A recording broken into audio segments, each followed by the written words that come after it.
You know, when we think about leadership, our minds usually jump to history books or business seminars. But what if one of the most powerful blueprints for modern leadership is actually hiding inside a fairy tale?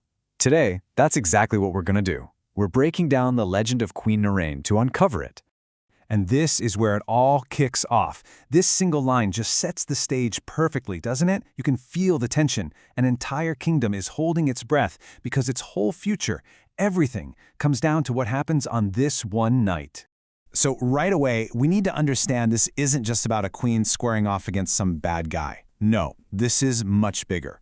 It's a leader standing at a philosophical crossroads, having to make a fundamental choice about how to rule and, maybe more importantly, how to win.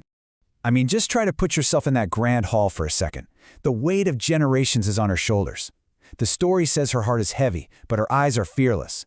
Now, that's not because she's naive about the danger. It's resolve. It tells us that she's already made a huge mental shift before the first move is even made. And this is it. This is the core of her entire philosophy, what the story calls the Queen's realization. She gets it. She understands that the old ways of doing things, brute force, raw power, it's a dead end. She figures out that the things that really make a kingdom strong are things you can't even hold: truth, sacrifice, and courage. Okay, so she has this massive epiphany. Now what? How does that actually translate into a real strategy? Well, armed with this totally new perspective, she gets ready to face her enemy, not with a sword, but with something else entirely. A new kind of weapon. And wow, this moment just perfectly captures her choice. The enemy rolls up, surrounded by all this darkness and intimidation, totally expecting a fight. And Noorain's response, she completely shatters their expectations. She doesn't draw a weapon, she speaks. And this just lays it all out, doesn't it? You've got these two totally opposite worldviews staring each other down. On one side, you have the old way: fear, control, weapons, power. And on the other, Noorain's radical new idea: courage, compassion, her voice, and the truth. This is a head-on collision of ideologies. So how did she actually do it? Well, it wasn't just random talking. It was a super clear 4-step strategy. First, she picks her weapon: her voice. Then, she uses that voice to talk about unity and justice, hitting on values they all share.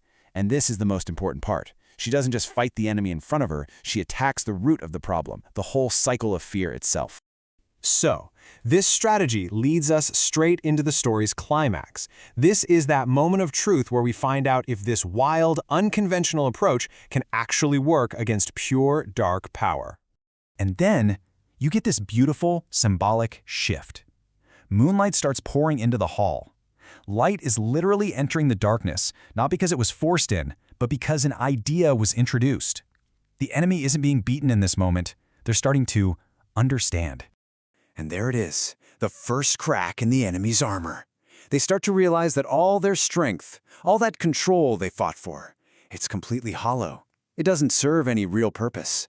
And right on the heels of that comes the next realization. Their number one weapon, fear, is totally useless against someone armed with hope. I mean, how can you intimidate someone who has a clear vision for a better world?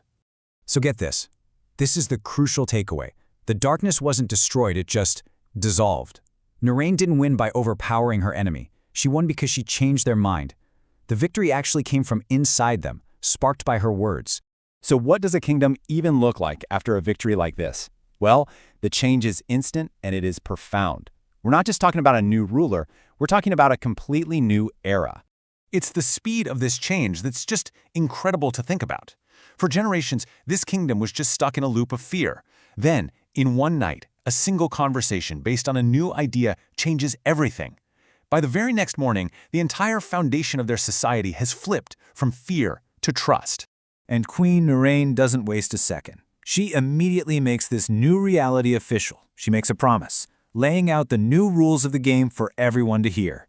From now on, compassion is in, control is out, wisdom will guide them, not war. And these aren't just pretty words. This is basically the kingdom's new constitution. All right, let's bring this all home. What's the lasting legacy of this story? What's the true power of this legend that makes it stick around? What are we supposed to take away from all this? This is her final transformation. She's no longer just a person, Queen Noorain. Her actions have turned her into something much bigger, a symbol. She becomes a powerful, lasting idea that can inspire people long, long after she's gone. When you boil it all down, the entire legend is really trying to give us a whole new definition of strength. It's saying it's not about your weapons or your power. True strength, at least according to this story, is a mix of kindness, sacrifice, and the simple courage of the heart. And that's what this story leaves us with, right? The legend of Queen Noorain is, at the end of the day, a challenge. It's a challenge to our own ideas about power and leadership. It asks us to look at a world that's so often run by force and just consider this one simple, provocative question.